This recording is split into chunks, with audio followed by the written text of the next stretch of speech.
Hi, I'm Chris, and I'm a sexy half-elf. Hi, I'm Adam, and I've been Sauron the whole time.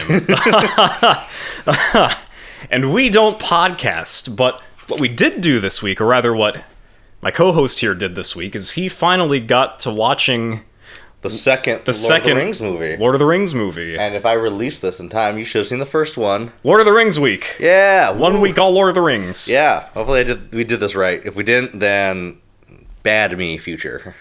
Yeah, just delete the channel if he doesn't get this right. Delete the channel.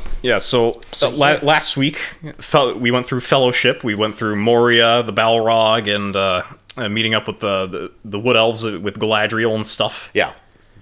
And the party got split. The Fellowship is no more. Yeah, Boromir died. We got... rest in peace. Merry and Pip and getting taken by the Orcs, by the Uruk-hai. We got the Legolas, Gimli, and Aragorn. Been like, well, that sucks. And we got... I was going to say Larry. Larry? I know. Frodo and Sam. I don't know why I was going to say Larry. But Frodo and Sam are off to the One Ring. Getting to Mordor. I guess, do you want to say overall thoughts? For... Oh, yes. Overall thoughts. It's good. Anyways. Let me say my piece. Overall thoughts. I think I enjoyed this one more than the first. But man, it's so fucking long. Did you watch it all in one sitting? No, I watched the first 40 minutes, and then I watched the next I'm pretty sure the runtime of just this one film is longer than an anime we watched for last week. But, or a point in time in the past. Yeah, probably.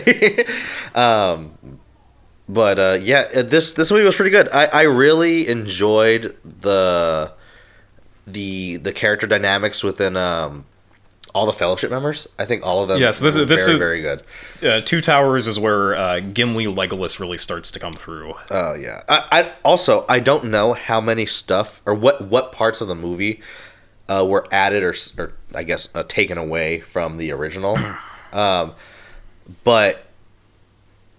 There are things throughout the movie where I'm like, this might be the addition, or this might be the thing that was cut. There are some scenes where it's pretty obvious in Return of the King. But. Yeah, but in this one, I have some speculations. I could be completely wrong because I don't remember the original movie at all.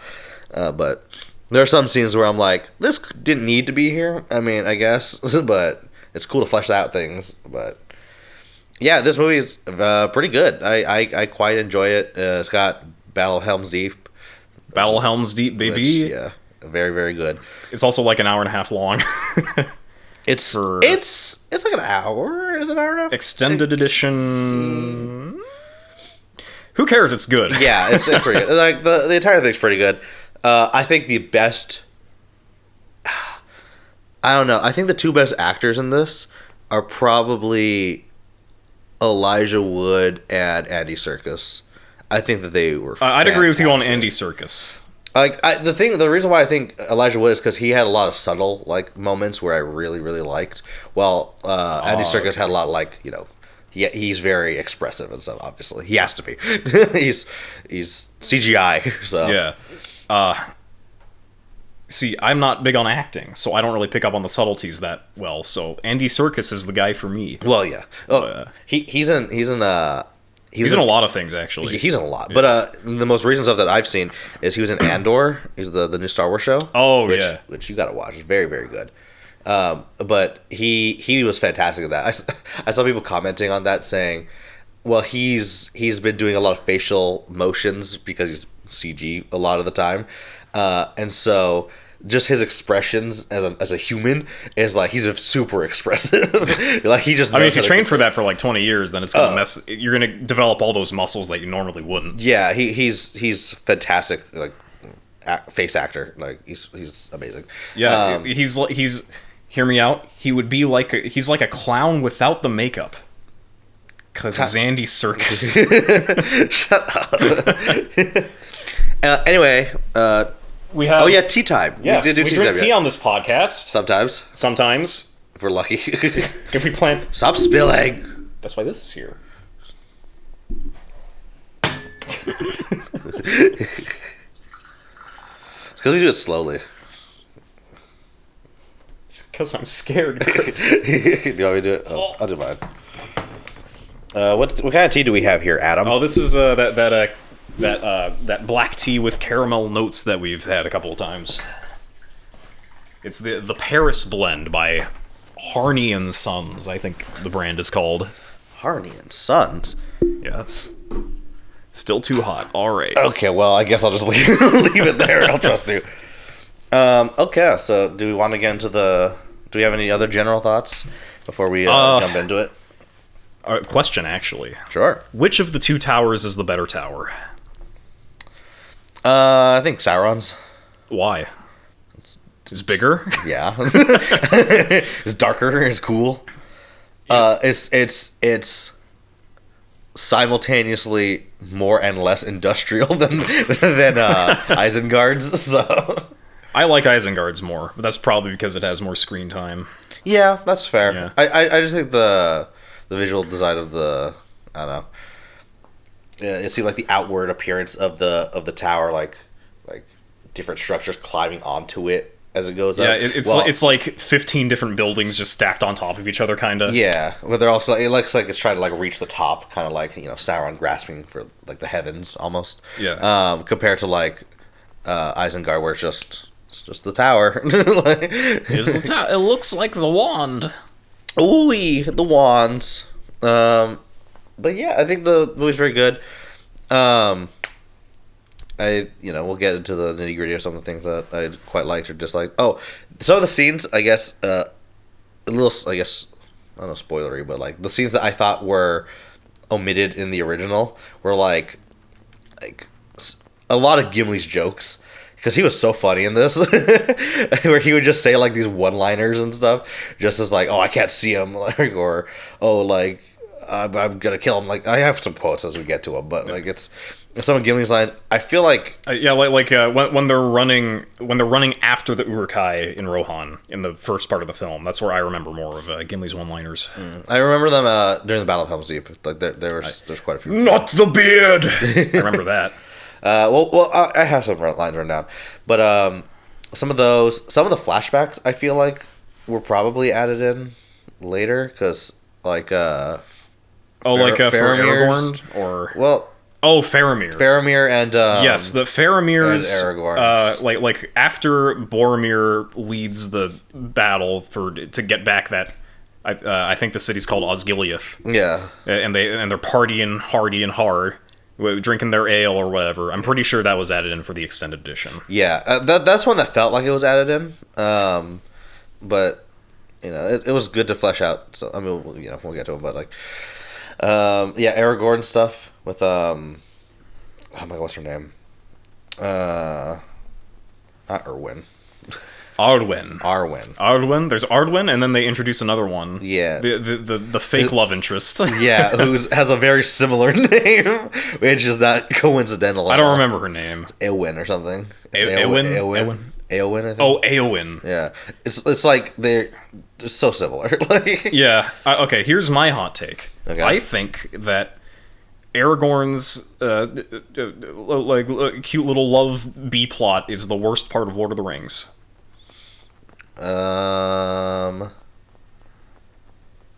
It is the... Yeah, I could... Thank you. I was gonna say, it's really boring in comparison to the rest. Because I think in theory, I dislike some of Merry and Pip's stuff more than I dislike Aragorn's stuff. But I feel like in service of the plot, like, and where I don't know how far I don't remember in the King Returns, how much there's a payoff for Aragorn's storyline compared to like there's a payoff for Merry and Pippin's storylines. Like, I'm pretty so far there's already payoff for Merry and Pippin. So Aragorn's I'm kind of like waiting for it to pay off in some way for his character, and I don't know how much it'll pay off. So I guess I'll see in Return of the King, but. But yeah, it's very good movie. It's Adam's favorite music video. Still, it is my favorite music video of all time. The greatest, in fact. Okay, Should we start getting into it? Yeah, sure. Go plot by plot. I put the first thing I put. Why is it so long? It's 4 hours. Because that makes it better, Chris. That makes it better. So long. You see what they really should. Okay, they should have made this like 20 years later when streaming services became a thing and miniseries are like normal. Yeah. So that they could have made this like a 20 episode thing and it would have been fine. But since it was like 2002 when this film came out, it had to be a theatrical release. Yeah. So I think the theatrical version is like 3 hours, 15 minutes or something. It's like 3 hours-ish. 3 hours-ish, and then extended edition is closer to 4. Mm-hmm. Which, pretty brutal for just doing that in one sitting. Yeah, one sitting take. Yeah, which is why I recommend just like pausing every 40 minutes and doing something else and then coming back, watching it as if it was a series. But yeah, I mean, I think that's the smarter thing to do. I didn't intentionally do that. I mean, the first 40 minutes I stopped because my mom got me food, but after that I just like, all right, 3 hours and 20 minutes, there I go. And I because like I like to pause and rewind when we do these to like get certain like, you know, like if you want to write down a quote, you want to get it verbatim. Yeah. But here I was like, if I do that, I'm not gonna get through this movie. Like double the runtime. I was like, I just straight up won't. So I'm like, all right, I'm just gonna have to hope to get these in one take, and you know, if I miss something, then whoops. Anyway, we start off with a Balrog and Gandalf scene. Yeah, a flashback that is I believe Frodo reliving that moment as a nightmare or something, right? Yes. Yeah. Yes, he is. And so they fall a long way, and they're fighting each other. And what was I thinking? I was like, the entire like crack in the, I don't know if it's a crack, but the crack, the fall, the big ass crack in the center of the earth. Yes. the deep fall into like the, not ravine, but the water that the Balrog and Gandalf were.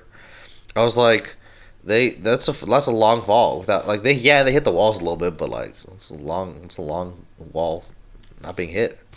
Yeah, it's weird. Where'd the water come from? Where's water? I don't know. That's the. It's just very aesthetic, but just, you know. Yeah, it's very aesthetic. But yeah. It also hints at more like world building stuff that's just like mysterious and they never get into it. Like you said, why is this water here? Yeah.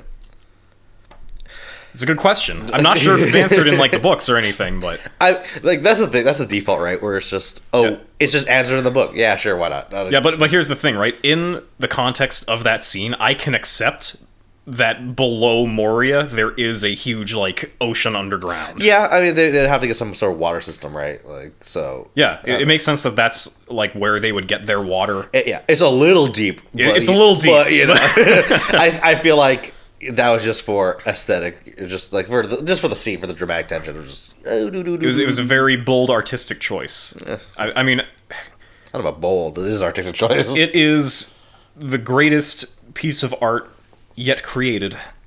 That scene in particular. Okay. Well, after that we get. I'm immediately going back on my word. Do not leave that in. There's a scene that I saw when Frodo and Sam were climbing down a wall, and Sam drops his little box of spices or salt or some shit. Oh yeah, I remember that. And then Frodo's like Sam's like, catch it, and they don't know that the floor is that close to them. So Frodo's like, oh, and then he just falls. I'm just like, bro, you risked, you know, his life just so you can just get your fucking spices. I'm like, I will say, maybe this is a hot take. I was not a huge fan of Sam in this movie. I thought people love Sam. I wasn't a huge fan. Okay, I will say that the reason people love Sam is for stuff that happens in the third film. Okay. That's when he really pops off. Okay. Because he was very inconsistent in this movie as a... I don't know if as a character, but as a person. he's giving you those, like, strict school security vibes. What? What does that mean? He's trying to protect Frodo, so he's like, "No, you, little ugly little goblin golem man, you can't be around us. Yeah. I gotta protect my man's here. He pays my bills. I'm his gardener." Yeah, it is, and I guess it's just a guy who's taking his job seriously to the point where he's only thinking about the job, right? Like, and the job is to protect Frodo, right? And technically everything that he does falls in line with that, but just it's a lot like I understand being like all of them, like I get the point is being skeptical of Gollum and Smeagol, right? But a lot of the stuff, like, at some point is Smeagol overcomes because of Frodo's kindness and then goes back to it because everyone else is just a prick. And so I'm like, in theory, Frodo was right. So, Frodo was right. But then everyone else made it so, like, he shouldn't trust Gollum because we bullied him into being evil again. like what?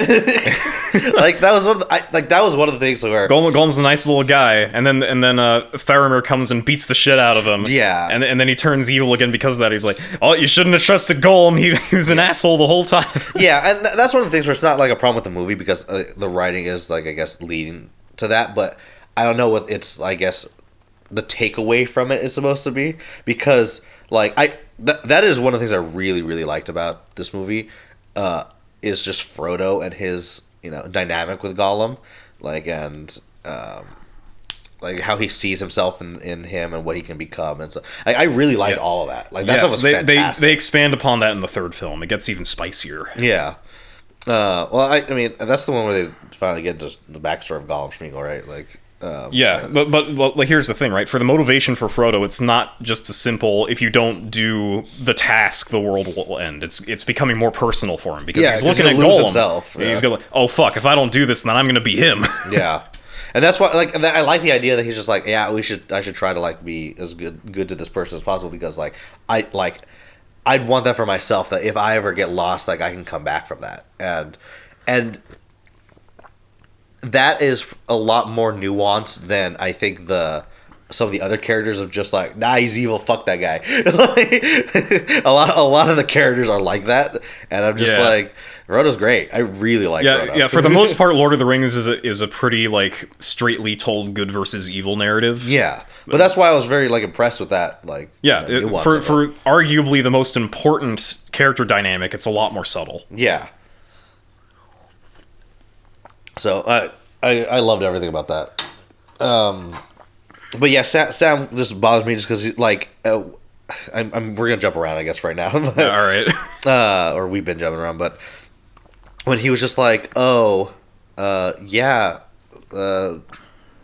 bad, don't trust him, whatever, and then everything that Gollum does to lead them there is like mostly correct up until like the end part, like where it's like, they're going to do a different forest part. And it's like, okay, why did you distrust him up until like, and then Sam's like, oh, Frodo, you got to put on the ring to get out of here. It's like, bro, that is the most dangerous. You've seen how crazy he's gone, and you're like, yeah, this is the safest option. Like, well, we'll get into those scenes later. Yeah. But Anyway, we'll debate at length. Don't worry. Yeah. I'll set them right, guys. Sam bothered me in this movie. Like, he had a nice speech at the end, sure, and he's very loyal, and that's fine. But whatever. I play Andy Serkis is great because he's fantastic. And Gollum, he invented like a whole just genre of voice acting with Gollum. And face acting. Yeah, because like pretty much every voice actor in their life is going to try to do Gollum's voice at some point. Yeah. I'm gonna try it right now. What's the Gollum line? My precious. Like...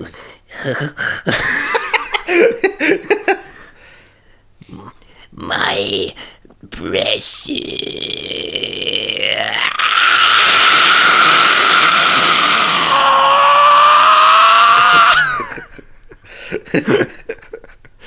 You were there, then you dipped away, and then you got back.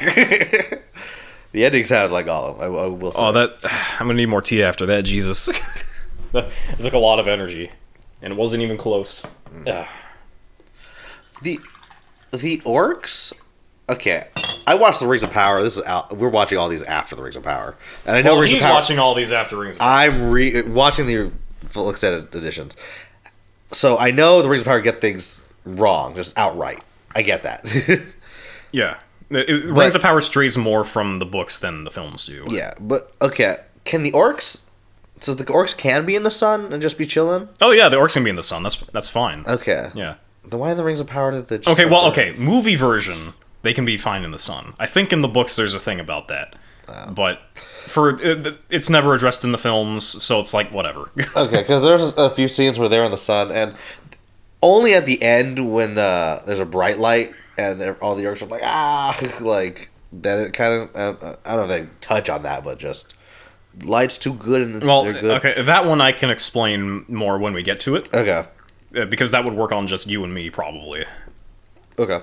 I like the way that Pip threw his little, not tassel, but... Oh yeah, he bit off his fellowship pendant and spit it on the ground. Yeah, I was like, hey, that's good thinking, Pip. That's Pip, right? I'm pretty sure. I'm pretty sure that was Pip. Pippin. Okay. Yeah. Little boy, little Scotchy boy Pippin. Yeah, and do Pip and Merry? They don't know that Boromir died, right? No, they don't. Okay. Yeah, they would have. No, you know what? No, they were there for when he got shot 3 times in the chest. Oh, they did. Okay. Yeah, so they shouldn't. I'm pretty sure they know by now that he's dead. Yeah. Rohan. They're okay. Aragorn and everyone's kind of heading to Rohan at the moment. Yes. Mordor and Isengard. Not Mordor. What's the tower for? What's the tower called? Isengard. No. The Sauron's tower. They say it later, but I do not remember. The Sauron the Eye Tower. The big one. Yeah, the big one. The big eye stick in the sky. Yeah, and Isengard are the 2 towers. I was like, oh, okay, that's neat. So okay, 2 things. One, they're taking the hobbits to Isengard.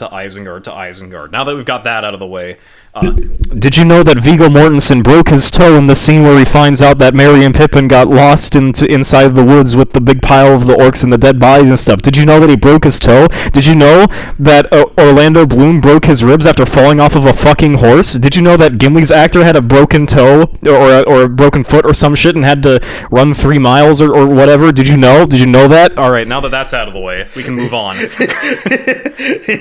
I just sped run like 2 hours of Lord of the Rings conversation for you. You're welcome. Okay.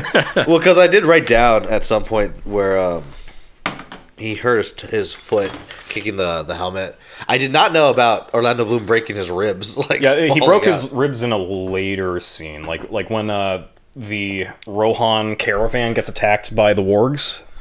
Yeah. Okay. Yeah. He fell off his horse and broke his ribs. Jesus. And so he had to, but after that scene, he had to do the, in the next couple of weeks, he had to do all of the running scenes in the beginning of the film. Oh, wow. And then the Gimli's actor... I don't remember what it was for Gimli. Okay. I was making shit up, kind of. But I know he had something. Okay. I was making shit up. Okay, well... But yeah, we get it. They're good actors. They work through the pain. Where are we in the plot? We weren't there yet. Okay. I mean, we're there kind of for the running part, but I was going to say that they cut to Saruman and taking down. It's very industry versus nature. Yes, that's sort of the whole thing with Saruman. Yeah, it's just like, oh, we got to take down the trees because we got the fires and the metal. We have to burn our forges. So take the trees and burn them. Yeah. Let's see.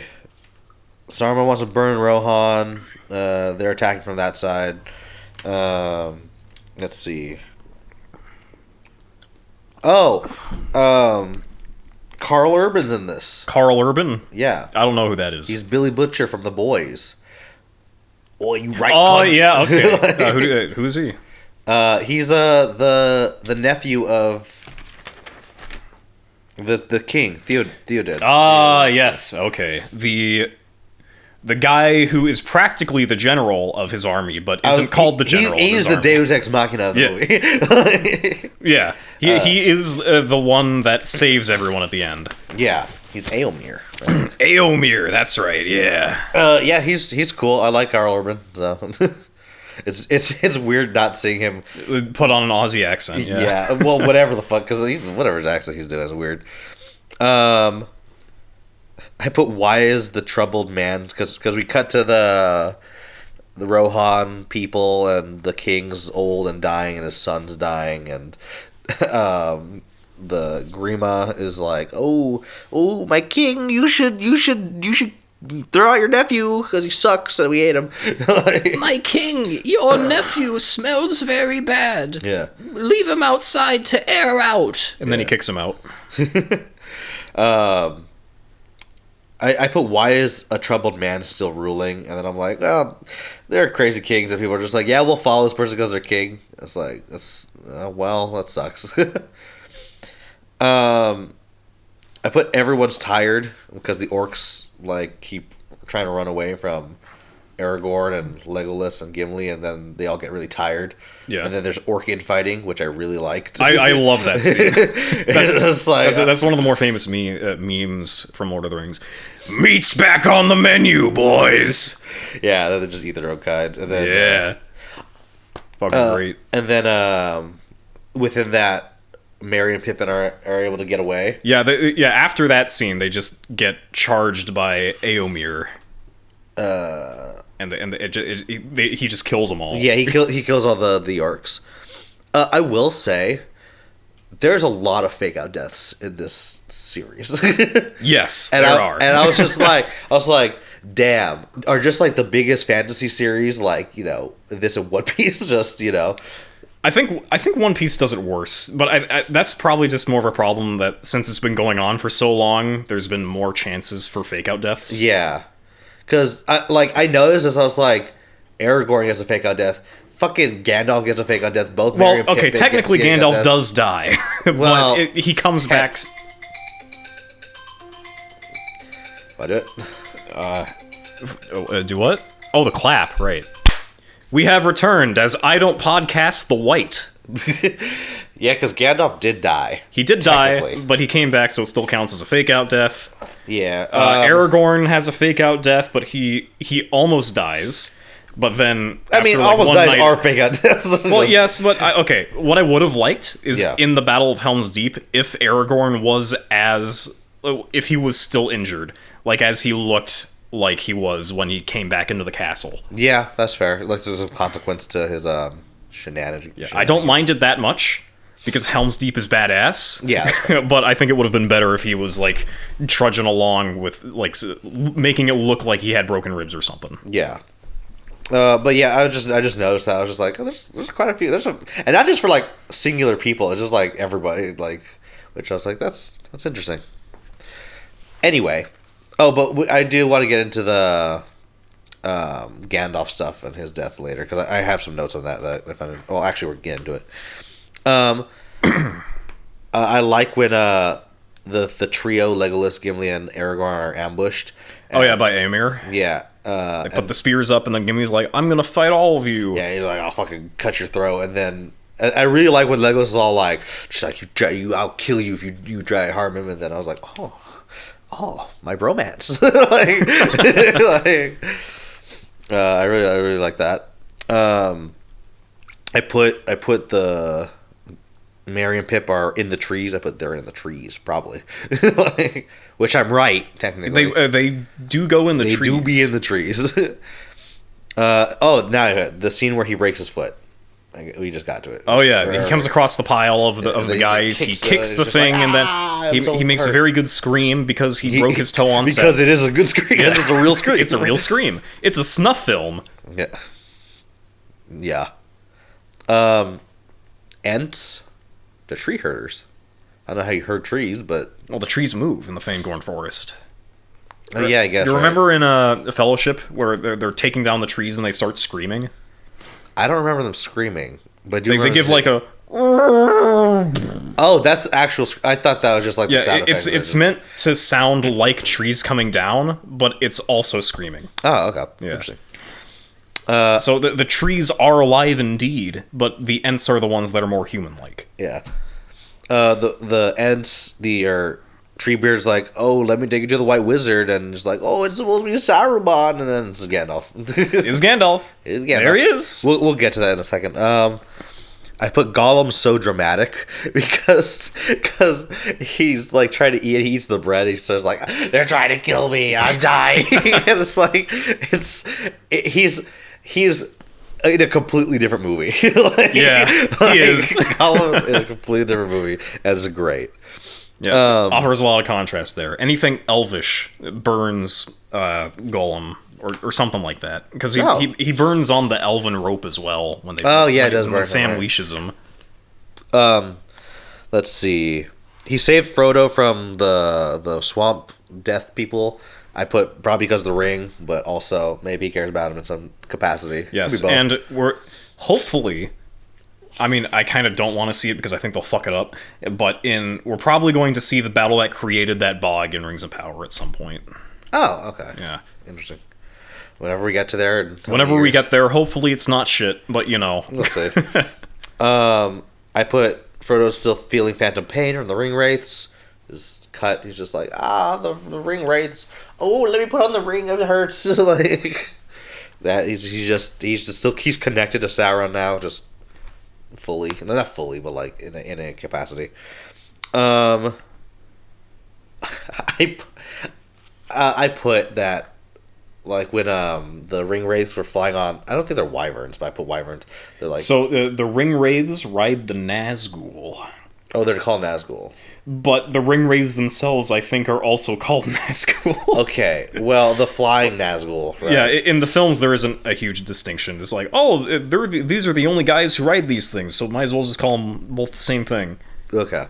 Well, because they're riding them, and then I'm like, why didn't they ride these before? Like, they just rode, I can't speak English. They rode horses, and they couldn't get the ring. So why didn't they just fly the first time? It's a good question. Well, my theory, if I want to not think it's like a writing thing, is that like, because I saw a video once where they were talking about how Lord of the Rings is very like the villains underestimate everyone, and that's why they lose a lot of the time, because they're like, oh, we got to stop the strong people, but we don't have to worry about the little people, like both figuratively and literally, like, and then the little people are the ones that destroy them, right? Like they help destroy them. And so, like, they're like, oh, yeah, I could just steal the ring on horseback. And then they didn't. And so it's like, oh, I could just do it on winged beast. In my mind, I feel like it makes more sense for the ring wraiths to go on horseback if they're taking a more stealthy approach. Like in the first film where they go into the town of Bree. Oh, at night. And they're completely silent walking into the hotel. Stabbing the fake pillows. That's fair. Fair. Because like if you see a giant something that looks like a dragon flying overhead in Hobbiton, it's gonna raise some eyebrows. Yeah, that's fair. I guess. Let's see. I put Gandalf heated. He comes back. He's like, "Ooh, I deflect these attacks, and then I heat up your sword." I saw someone talk about how like why doesn't he heat up all the weapons of like the enemies, and then they just drop their weapons. That's a good question. My theory is he can't do it on that scale. Yeah, you see, it's a soft magic system, but it's not that soft. True. Okay, here's where my interest in Gandalf is. Right. All right. When Gandalf starts talking, he talks about how he fought the Balrog and the giant. Yeah, we get part 2 of the flashback fight. Him and the Balrog, I don't know where the fuck they were traveling everywhere. Like apparently, because I don't know how they fell to the bottom of the world, and then they fought their way back up to the top of the world. Yeah. And I put that when he talked about how he died and that ages passed when he was like dead kind of, and then he got back to life. I was like he did talk as if he was someone that experienced a long period of time since the last time we saw him. And I really liked that. Yes. Because in a lot of fiction where a character like goes through, like, say, a hyperbolic time chamber or, they go off on their own adventures, and that where the time's different, and like a second here is like a year there or whatever. Yeah. And a lot of the time those characters don't feel like, because they essentially have to feel like new characters, like to some degree, right? Yeah. Because they go through a lot of stuff. But he's 1,000 years old, so like the dilation of time is not gonna be that crazy. But also that, I'm getting hungry. But also that that time did pass, and that he's just kind of like, oh yeah, that was a long time ago, which they kind of go back on a little bit in some of the scenes later, because he's just, when he talks to Aragorn and everyone, he's like, oh yeah, that was me a while ago or whatever, in my past life. Gandalf. Yes, I do believe that is what they called me. Yeah, but then later it's like, oh yeah, this is the horse that I always loved, or oh yeah, Frodo, my good Shadowfax, Prince of Horses. Sure, it is Shadowfax, but I don't, the Lord of Horses or something. But and then he talks about Frodo as if he just completely remembers him very well, and I'm just like, okay, it's a little like, yeah, they could have dialed that in a bit more, because the very beginning of his scene I really like, because it's like, oh yeah, this is someone. There's like a huge like CG thing that's very nebulous, and it like goes into space, and then it's like very trippy and stuff. Yeah, and then it doesn't really come back, except it sort of loses meaning after a while. But interesting thing, that was a detail I completely missed out on, like until very recently. Oh really? Like, I straight up did not know that Gandalf lived like multiple eternities while dead before he came back to life. He lives a while. Yeah, I don't know how long. I think it's implied. It's implied that the planet is Eric, multiple planets. I don't know. Yeah, it's some weird god stuff happening. So yeah.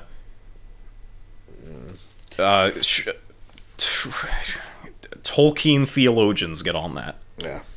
Although, like, I don't like that trope typically, just because the idea of like, oh yeah, I've lived like an eternity, and then you're still kind of the same. It's just kind of like, okay. It doesn't, like, I change like every year.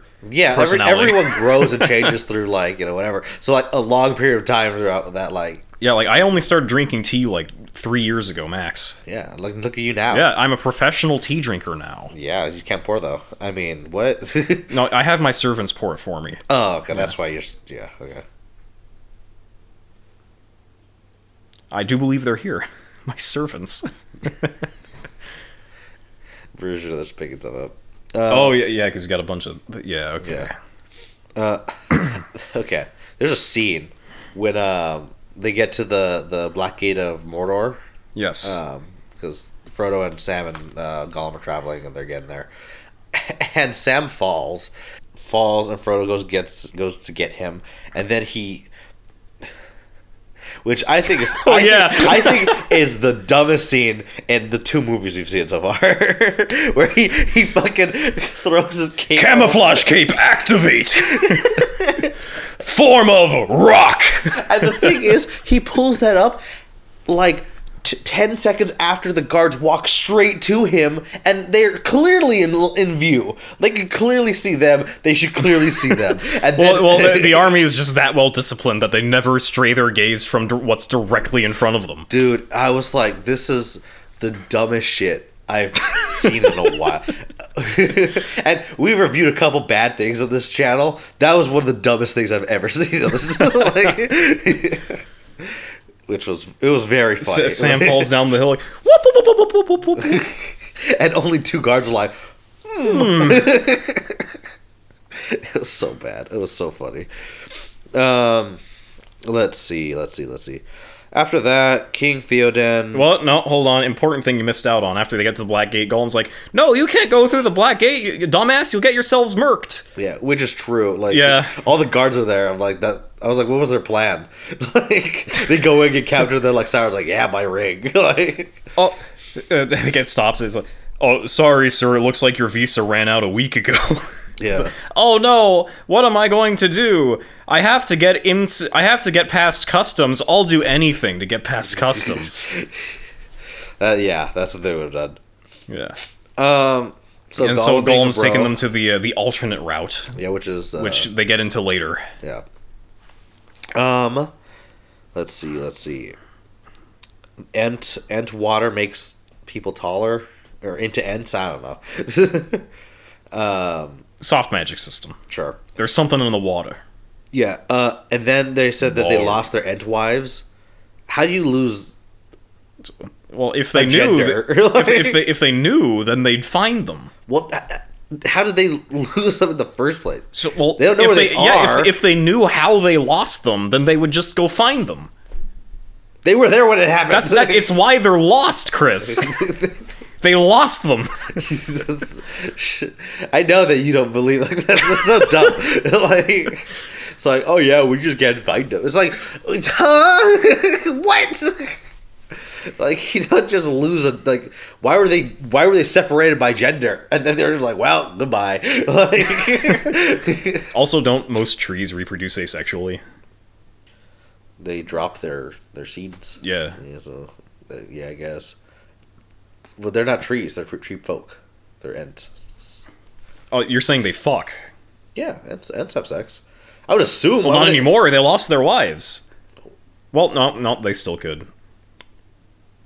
Yeah, this is better. Yeah, give us the gay tree orgy. I want that in the fourth Lord of the Rings film. Yeah. Okay. Going back to Theoden. Theoden's son dies. I put his Squire Grima Wormtongue. I'm like, that's so obviously like a villain name. like, come on, bro. Well, yes, you can trust your money with me. Money scammer. Giorgio Maxolander. Maxolander. Let's see. I put Theoden what's his name? Yeah, Theodred. Theodred, more like Theodead. Yeah, that's what I put. I was like, yeah. I did like let's see, when what's his name? With Gandalf, Jesus. When Gandalf releases Theoden and Theoden like realizes that his son died, I was like, that's a really good scene. Like when he's burying his son, I was like, that's so tragic. And Gandalf's like, we should kind of hurry this up. I kind of want to get your army. I don't like.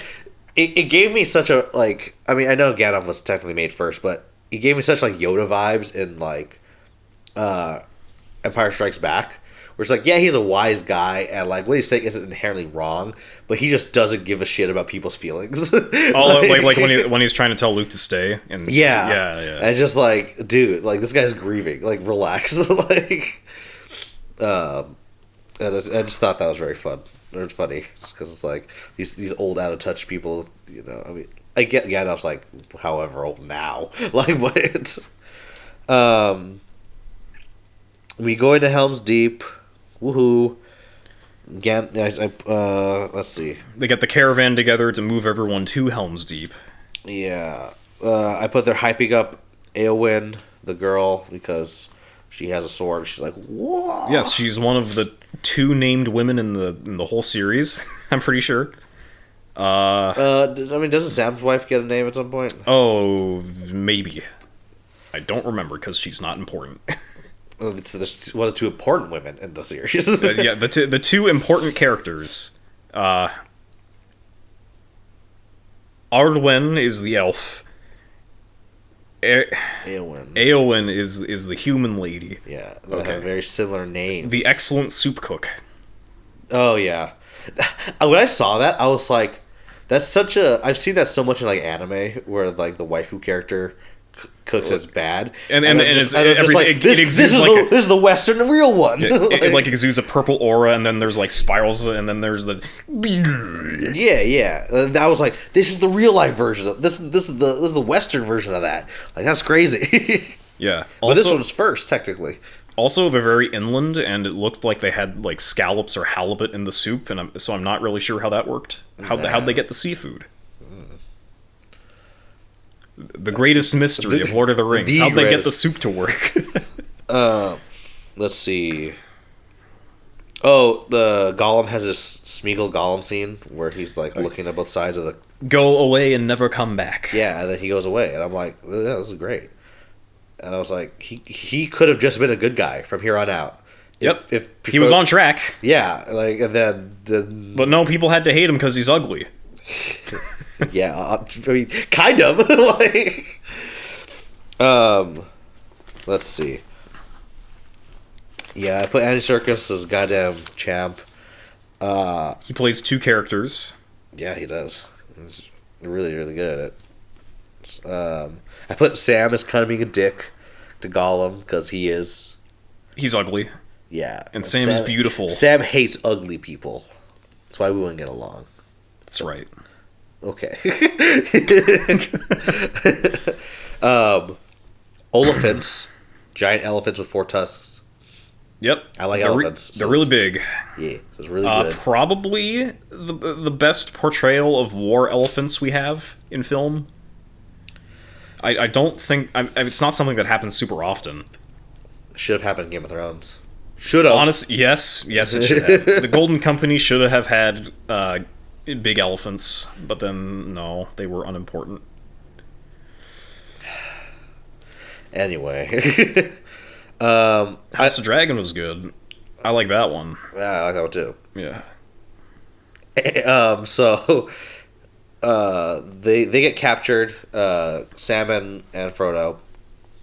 But right before one of these kids die on the elephant, and Faramir is like I wonder what kind of family he had or whatever, and or what was he thinking? And I really like that because it's like this is the Greys of War, right? Like, yes, I wish they would have gone a little bit more in that direction for a few other things. Yeah, because for the orcs, they just kind of mow them down. Nobody's business. Who cares? They're orcs. Yeah.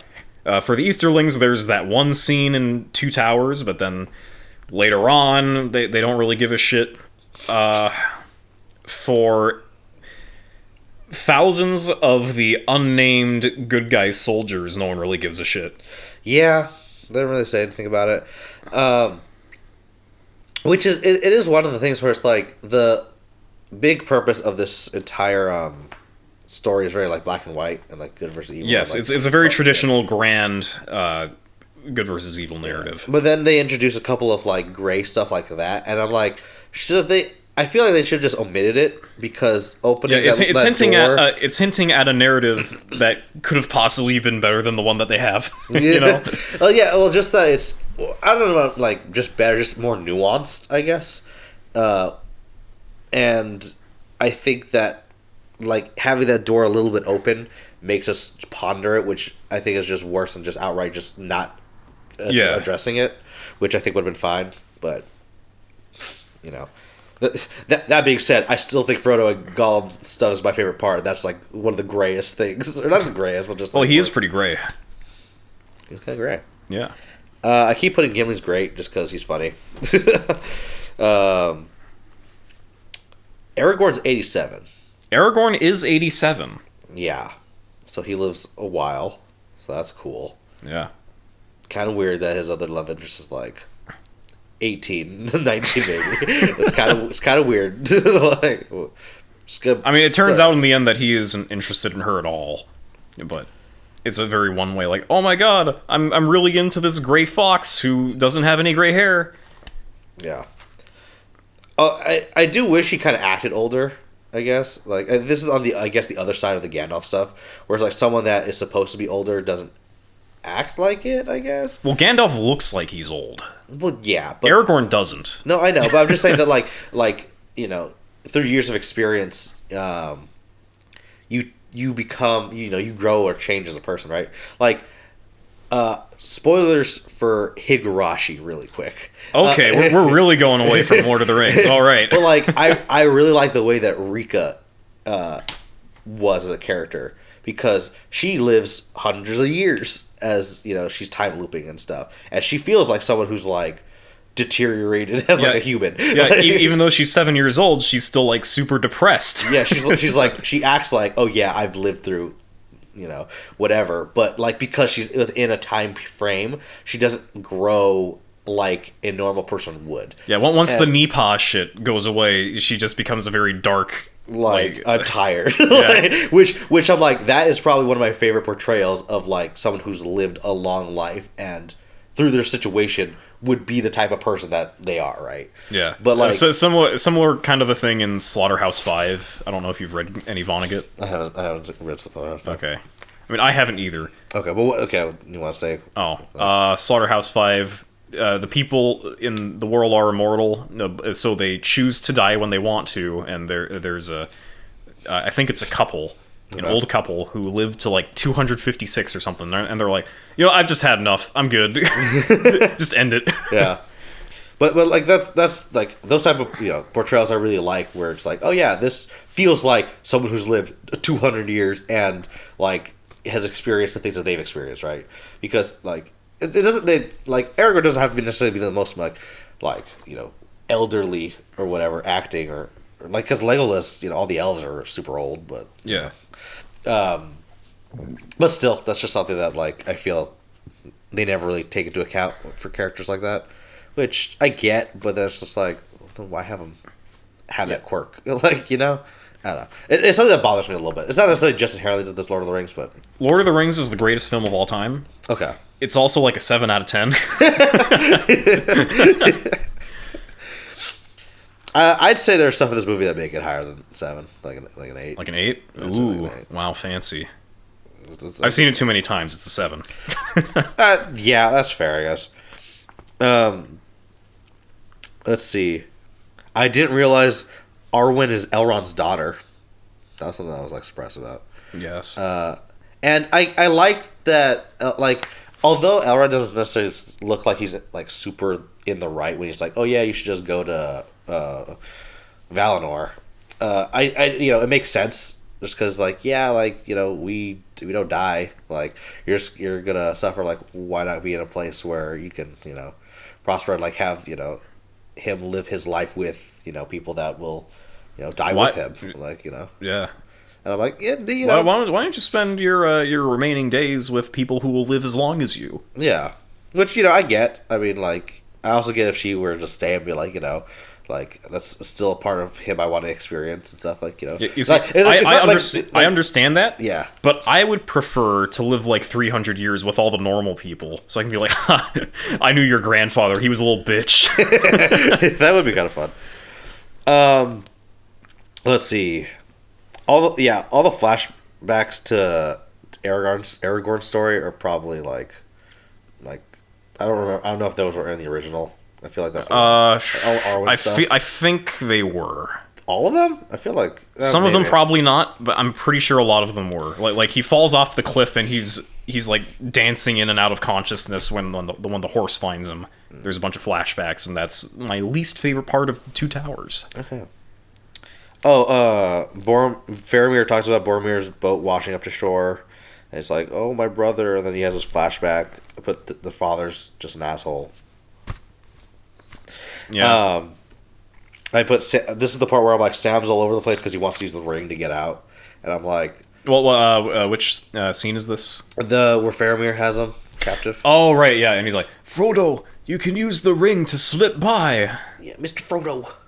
And I'm like, that is dumber than them being captured. I get. I mean, I can see like the logic behind that, because at that point, I'm pretty sure they're either in Gondor territory or just outside of it. So if there is a place to put the ring on without being captured by the Nazgul, it was probably there when they're also surrounded by the enemies of the Nazgul. Yeah, that's fair. Yeah, but I mean, in the film they don't really explain that, so it's just kind of a dumbass move if they do that. Yeah. I mean, even with that logic, I think it's still like one of the more dangerous options, because you're like, it's a signal to like everyone. Oh yeah, this is where. Oh yeah, we're coming in through the back instead of the front gates. Yeah. Like it's so risky, like in my opinion. Oh, Jesus Christ. that was me, but anyway, now we're getting into right before Helm's Deep.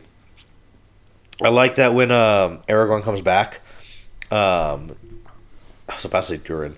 Fucking Gimli and Legolas are like, my brother, I'm so glad you're back. And I'm like, I really like the dynamics, man. They're so fun. The Ent gathers, and they talk slowly. Yeah. And I'm like, it takes a long thing to say anything in Old Entish.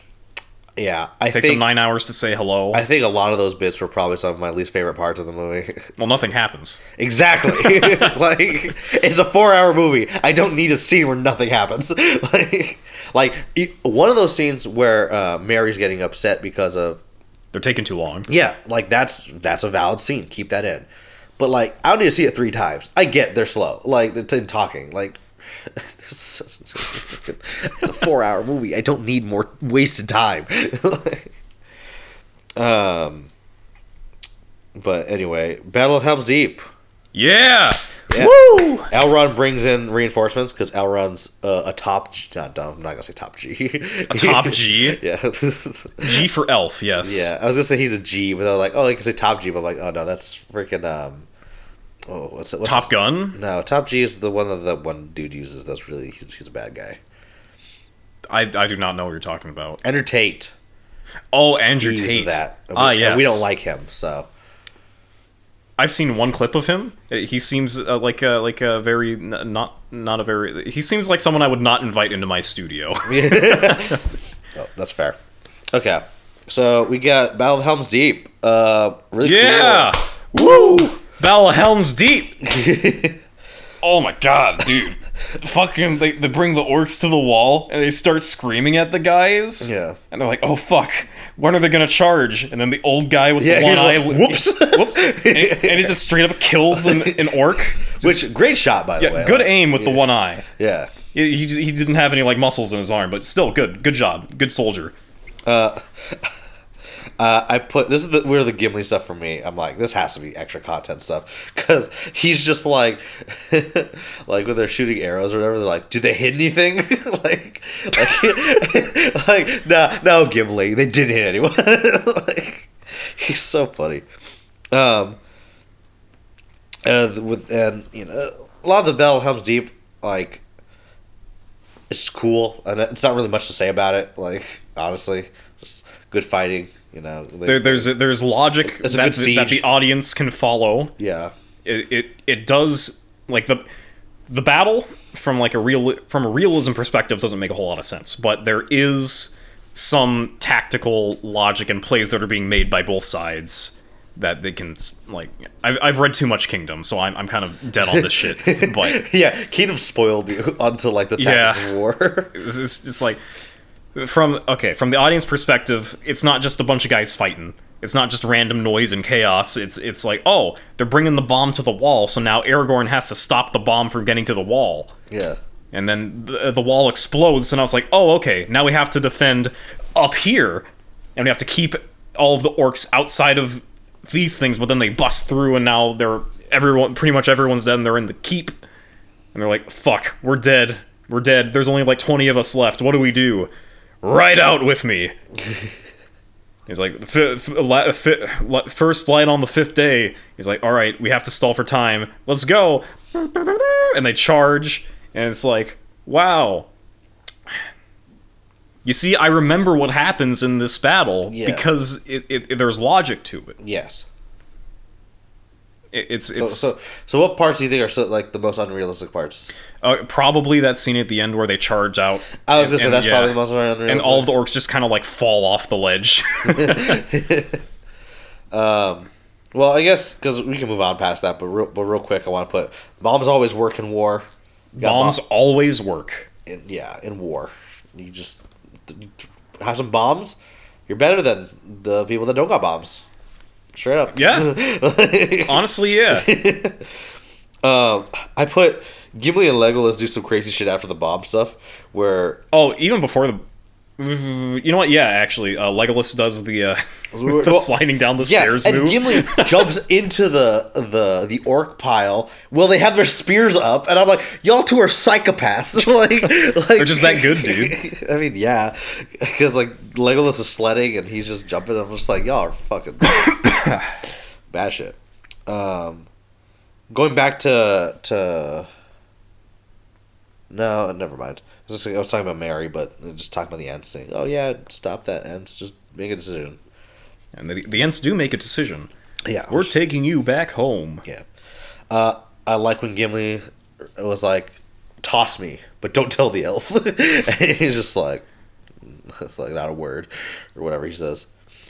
Then they jump in front and fight off all the elite troops of the Uruk-hai, which I thought that's a little bit silly, but you know. Yeah, I mean, it's fine. it's in context, you know. It's preceded by a cute little scene where he's like, "Don't tell," like you said, "Don't tell the elf," and then it actually has consequences for the battle because they saved the gate a little bit more time. Yeah.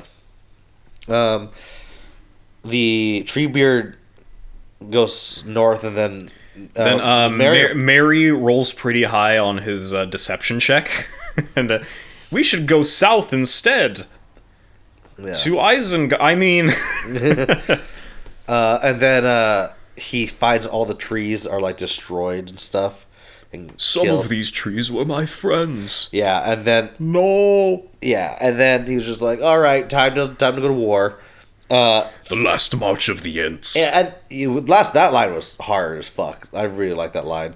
But and that's like right on the crescendo for whatever the song was too. It's like the Ents are marching in.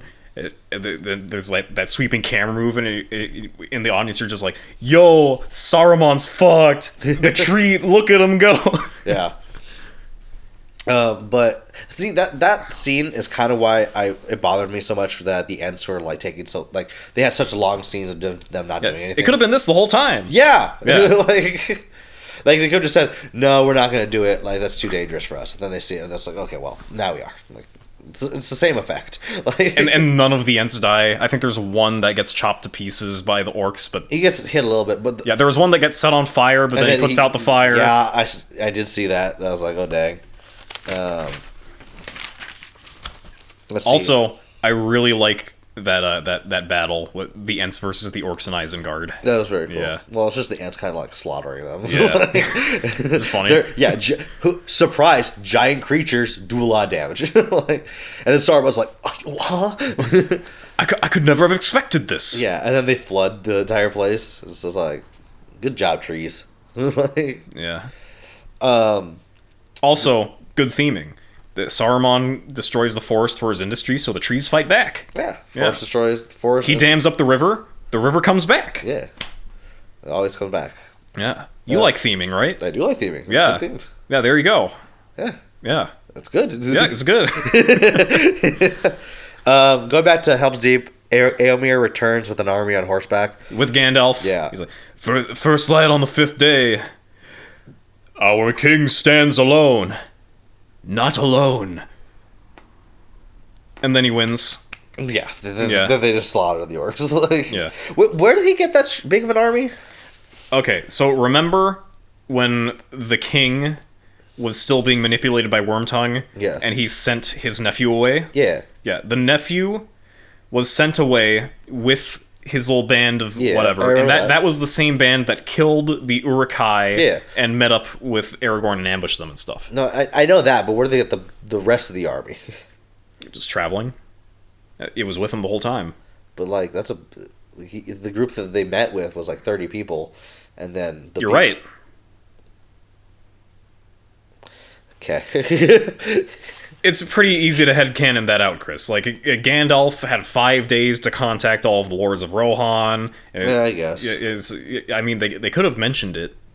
Well, But, you know. because my thing is that, like, you know, a lot of, I guess, size of, you know, groups of people, because like you go to the main city of Rohan and it's like, Oh yeah, there's like 20, 5. There's 5 houses. but that's what I mean. Like, even if there's like hundreds of those, like throughout Rohan, There would still only be like 1,000 men strong at most. and like those would be civilians too. Like a lot Yeah. of them. So that's why for me I'm like, where did they get that much of an army? Not like Also, like, in all of the shots of Rohan, we see like a huge expanse of just grasslands. Mm-hmm. There are no farms. There is no agriculture in this society. It's only horses and grazing. that's true. Huh? They cannot support a population large enough to have standing armies. Yeah, but that's why for me I'm just like, you know, could have brought something up about it. Like, I don't know, because a lot of stuff in the Lord of the Rings movies are like framing of the space of everywhere, and like the drawback of that is, well, you're showing these lands and these people. But then they're like, well, where do we get the people when we need like stuff? You're like, they were in the other area you didn't see. Like, okay, yeah, they're up in the north of Rohan, where all of the farms are. I think. Yeah, and the farms / armies, like, it's like, okay, sure, whatever. Then going back to the one city that Faramir is in, Osgiliath. Let's see.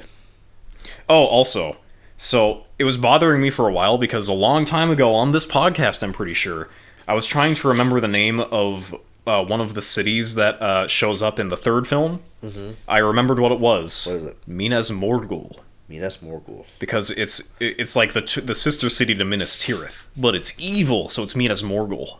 Oh. Okay. Yeah. I don't remember what episode that was or what the context was, but I remembered it. Actually, before we switch to Sam and Frodo, I like this one line where Legolas and Gimli were talking about their kills, and then Legolas was like one down, and then he shoots the guy underneath Gimli, and it's all like, he was dead. It's like, oh, he was twitching. It's like, because my axe is in his nervous system. And he jiggles it. Yeah. And I'm like, that's good shit. I like it a lot. It really stretching that PG-13 rating right there. Yeah, because that's very fucking graphic. Frodo and Sam. Frodo's about to give the ring to the Nazgul because he's fucking corrupted a little bit. He's tripping balls. And Sam's like, no, and he saves him, and Sam's talking about... Sam bothers me so much in this movie. I don't like him. Like, fuck. Like, I know he's probably going to be great in the third one, but man. Yeah, the third movie is really where Sam becomes, like... People really like Sam because of the shit in the third movie. Yeah. And so Sam saves him. He talks about, like, heroes, and, like, wondering if they're going to be, like, talked about. Are there going to be songs written about us? Yeah, and then he's just like, yeah, will we be remembered and stuff, which is, it's which I like the contrast of, like, them thinking about this stuff and maybe, like, wanting it, but also, like because they're, like, supposed to be, like, insignificant in the grand scheme of things in terms of, like, Sauron's view, like, they can get away with, like, doing this, like, grandiose adventure. Yes, they are small, literally, and small, like, in the grand sense of politics. Yeah, but because of that, they're able to do things that no one else can, which is the point of it. But, like, I like that contrast of them talking about the scale of what they're doing and where they are and what they want to be. One does not simply walk into Mordor, Chris. This is true. Yes. And then the last scene is with Smeagol Gollum, like, planning to kill them because it's just like, we could take the ring and let her take them. We'll take them to her. And I think I know who her is. Oh, who's her then? It's a spider, right? Is it? I think so. Are you sure? I'm pretty sure. Are you sure it's not just like some evil queen somewhere? I saw him say her, and I said, "Woo, sure spiders!" You sure it's not Galadriel? You sure he's not taking them to Galadriel? But yeah, that's the end. And Smeagol's evil because fucking Sam and Faramir. Also, Faramir has a change of heart at some point. And he's like, yeah, you guys can go. He became Mir. He became more affair rather than Faramir. He was merely fair, but then he became more affair. Yeah, sure. So yeah, that's the Twin Towers. The Twin Towers? I'm pretty sure this one came out in 2002. So there was... it's called the Two Towers. It's called the Two Towers. That's so funny. But yeah, it was very good. Very long. Yes. A lot of just traveling, a lot of flashbacks, a few fake out deaths, Battle of Helm's Deep. Battle of Helm's Deep was sick. Still considered one of the best fantasy battles ever. There's not a lot. And the ones that there's not a lot of good ones. Yeah, I was gonna say. Like, there's that one. There's Battle of the Bastards from Game of Thrones. Yeah, that's very good. Okay, I have problems with that one, but it's still good. It has logic. What else is there? I know there's some Bollywood ones which are fucking out there. Didn't you see RRR? I did. Well, that's not really fantasy though. That's fair. Yeah, that's historical fiction. It's not. It's grand. It's really fucking cool. Crazy, but it's not fantasy. Okay. Let's see what else is there. There's I mean, there's a pretty cool battle in Dune. Did you see Dune? Yeah. This is a good battle in Dune. There's not a lot. the ones that I'm thinking of just aren't good. Like what? Like Aragon. Did you ever see Aragon? The dragon one? Yeah. Yeah. What about it? The when the Empire's army with the wizard invades the rebellion mountain thing. Been a while since I've seen Aragon, so sure. It's not a good fight. I believe you. It's not a good film. Well, what's it called? Transformers: Dark of the Moon when the Decepticons invade Chicago? Yeah, that one's great. Shockwave sends shockwaves. I was thinking of Katniss from what's the Hunger series? Games? Hunger Games. Like they have the big battle like in Mockingjay? Isn't it Catching Fire? Whatever the last one is. The third one is Mockingjay. Okay, so Mockingjay, yeah. Okay, I've only seen the last few scenes of Mockingjay, and I thought they were done pretty well. I don't know what the rest of the film was like. I read the books. I don't need context. I quite like the books. Oh, yeah. I mean, that was when I still read books. Yeah, which we will eventually get to on this podcast. We will eventually get to books we have read. Well, yeah, eventually I was in middle school when those books came out, so of course I read them. I never read them, so of course I didn't read them. Yeah. But yeah, the Two Towers was good. Battle for Hogwarts and the 8th Harry Potter film was alright. Yeah. Could have been better. I mean, just by default, that makes it one of the best. Yeah, let's see. Any more last thoughts? Two towers, both of the towers are pretty cool. Yeah. They're both machine made. They're metal. Lord of Rings, Gandalf. They're taking the hobbits. They're taking the hobbits to Isengard. To Isengard. Yeah. Do you know what I'm referencing? No. It's one of the earliest YouTube music edits. No, I don't know. Okay, I'll have to show you that. That's an important part of internet history right there.